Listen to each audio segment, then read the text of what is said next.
Mr. Secretary, thank you so much for being here with sharing for the American people a very momentous day in the history of the State Department and the U.S. government in restoring free speech and America's role as the beacon of free speech. Something very historic transpired today. Could you tell the American people what that was? Well, we ended government-sponsored censorship in the United States through the State Department, and let me explain how we get there. This started out, 10 years ago with this effort of let's go after the messaging that Al-Qaeda and ISIS and others are putting to radicalize people. Who's going to be against that? That sounds normal. And then it was like in 2016, we had this foreign interference in our election. We need to start targeting some of that stuff. By 2020, it had grown into this movement of actually going after individual American voices. And one of the ways that was being done wasn't just directly, because the guy that was running this thing, Stengel, was actually a guy that was out there saying, Donald Trump talks just like a Russian spy. He talks just like a terrorist. Right. And so do the people around him.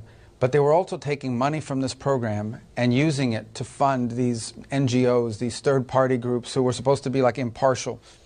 Those groups were then tagging. They were literally tagging and labeling voices in American politics, Ben Shapiro, the Federalist, others, tagging them as foreign agents. So you look at it and say, American taxpayers, through the State Department, were paying groups to attack Americans and to try to silence the voice of Americans. And there were consequences. These weren't just a label they put on people. Some of these people got deplatformed, they got taken down, they couldn't communicate. So it was outrageous. So before President Trump took over, they disbanded this unit. They just renamed it and moved it somewhere else. But now, over the last few months, we've worked on it and just taken it down. And to the extent we're spending money now, we are going to spend money on messaging. It's going to be pro-American messaging. And it's going to be incentivizing and protecting free speech, which is threatened in all over the world, including countries that are allies of ours. The best way to counter disinformation, if that's what people are thinking is out there, the best way to counter disinformation is free speech, is to make sure that what's true has as equal or greater opportunity to communicate as what's not true. We've learned that the hard way. But when you turn disinformation into a weapon, a political weapon, a label that you can use to go after people you don't like, and say, anything that person's saying is disinformation. Well, listen, I read mainstream newspapers every day, or I watch mainstream broadcast every day that I know are disinformation.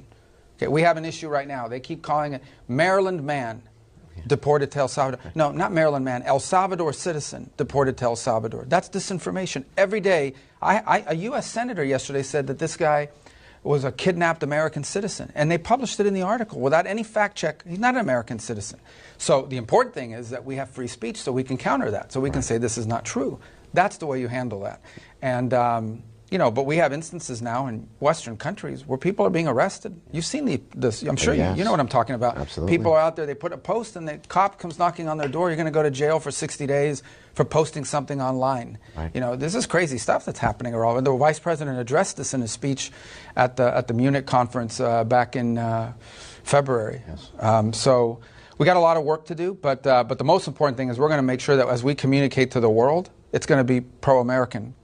Things that build up what this country's working on and explaining what we're doing, not attacking Americans who are exercising their First Amendment rights. The classic work of the State Department in the 20th century. Yeah. And you mentioned this network that was paid through the State Department through grants and contracts.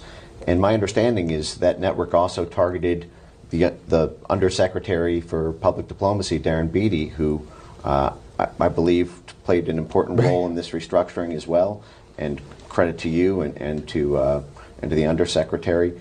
One of the questions that remains, this is obviously amazing news, I think, to the entire American people about the defunding and the restructuring.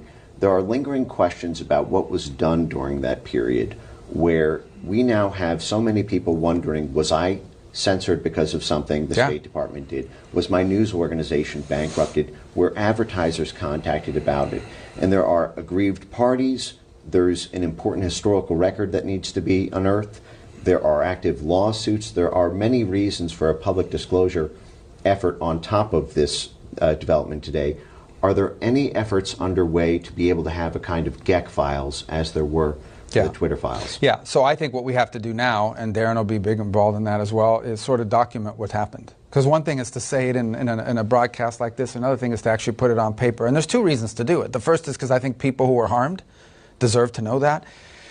and be able to prove that they were harmed, and then the other is to make sure it never happens again, right? So that 10 years from now, when someone has a brilliant idea like this again, not brilliant idea like this again, you can point to that and say, oh, this was done once before, and here's a reason why we don't. That's why accountability is important in these things, because it doesn't just provide justice, but it also prevents it from happening in the future. You have something you can point to at the same time and say, these are the kinds of things we want to stay away from. And it's also a very important lesson here. If I take you back 15 years and I ask somebody, do you think we should be doing more to make sure ISIS and Al-Qaeda are not radicalizing people online? 15 years ago, we would have said, yeah, of course. Right.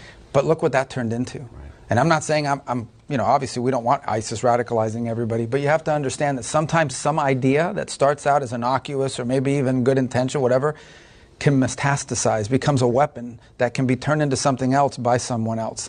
That's a valuable lesson here. And everything we do, you have to understand that when you create something, what you created and what it turns into are not necessarily the same thing, especially when the people in charge change. Right. A Frankensteinian monster that takes on a life of its own. So then that is to say you can commit to the American public now that there will be a transparency effort to actually... Yeah, that's already started. Because I think as part of justifying doing all this, we had to document this, right? So now I think there's more in-depth. And we'll create a process for people that sort of point. We already know some of the higher profile ones, but there are more than the higher profile ones, right? There are a lot of other, including everyday individual American citizens who suddenly were labeled. And I think this is going to require some cross-jurisdictional work, because some of it's going to require us to go back and prove, okay, somebody got deplatformed in 2021, right? And like in the middle of COVID, 2020, someone got deplatformed.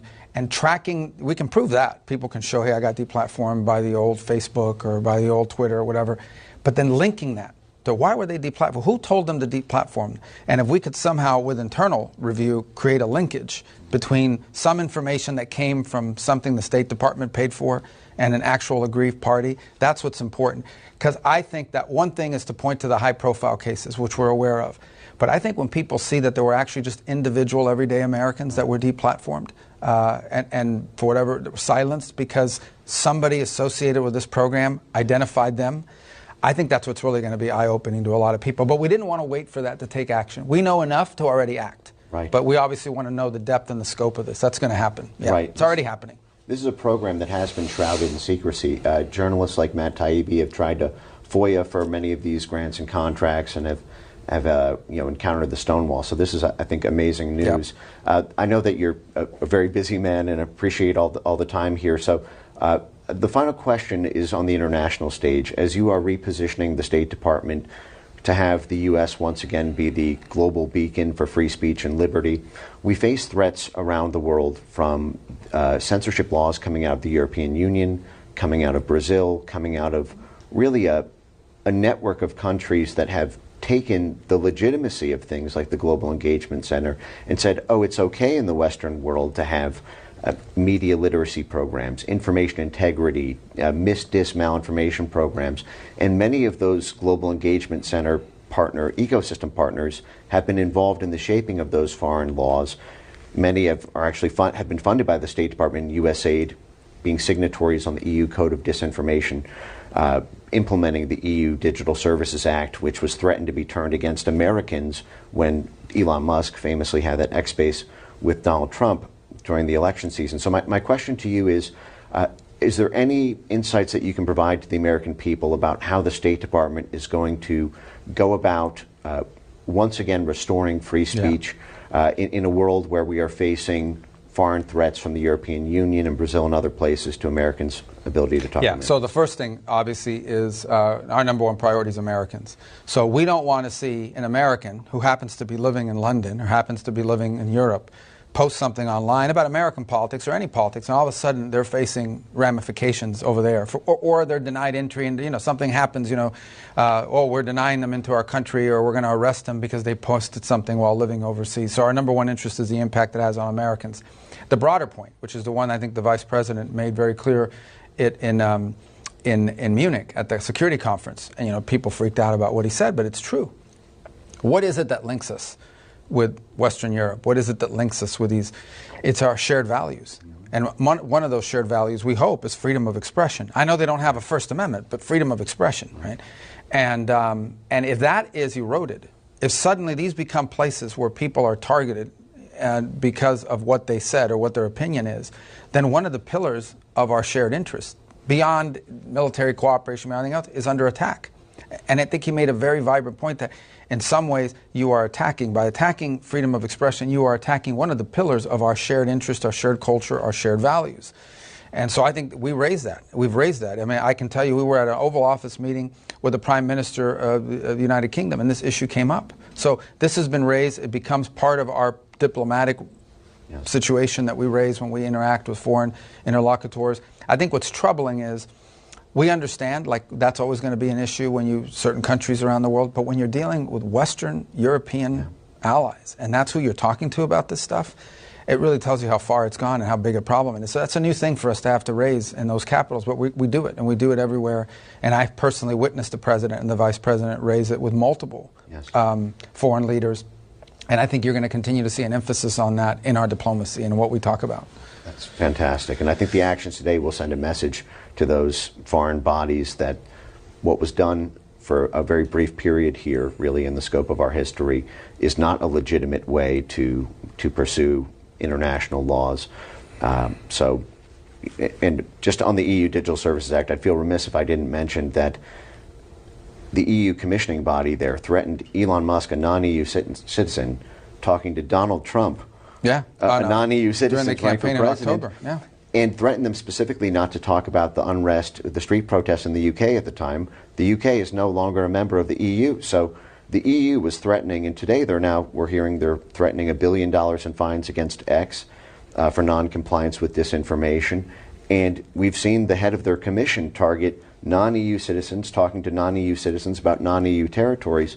And so this is just one of these things, as this code becomes mandatory in July, to know that the State Department is focused on protecting free speech both within and without is I think, an important thing. Well, just beyond Elon, if a country or a group of countries, in the case of the EU, although it considers itself sort of a country because these countries have, given over a significant amount of sovereignty in order to become a member of the EU, when you have foreign entities taking actions that go after Americans for speech, that becomes a foreign policy irritant for the United States, and more than an irritant, it becomes an impediment in some cases to cooperate when they're going not just after a high-profile person like Elon, but anybody for that matter. I mean, I think if you extend this out, you could see it, threatening commentators, threatening people that are opining about world events, potentially threatening office holders in the United States. Right. I mean, so what if a American political figure, on the left or right, criticized something that was happening in Europe? Imagine right now if all these people freaking out over Bukele in El Salvador were suddenly being threatened by some Western Hemisphere version of the EU. Oh, we're going to come after you because you're attacking the president of El Salvador. And the left would be freaking out. Right. So I think that this is a very legitimate issue for us to raise as a bilateral, or in this case with the EU, irritant in our foreign policy. It has to become part of one of the things that we raise when we interact with them about the impact this is having on American citizens. At the end of the day, the number one priority of the State Department is to serve the national interest of the United States and the interest of the American people. We work for the American people. Right. It's the United States Department of State. Yes. So that we need to return that principle in everything we do, including this. Right, and this is such a fair and frankly merciful way of doing this as well. Sounds like you don't want the power to go after the other side for misinformation and things like this. Oh, we would be here all day. Yeah, right. I could build a whole building to go after that. Right, exactly. But the best way to do it is just to say they're lying, here's the truth. Right. That's why we have things like this today, right. And that's why we're able to interact with you and others. That's the best way to do it. And it's annoying, don't get me wrong. I mean, they say things that aren't true. Every day stuff is leaked in the press that's reported on as fact, and it's not fact. Right. Or stuff is reported in commentary. Look, commentators say what they want. Mainstream newspapers and mainstream media outlets report things as fact that are completely not true. So our approach to that is not shut them down, not fine them. Right. Our approach to that is to say they're lying. Here's the truth. Right.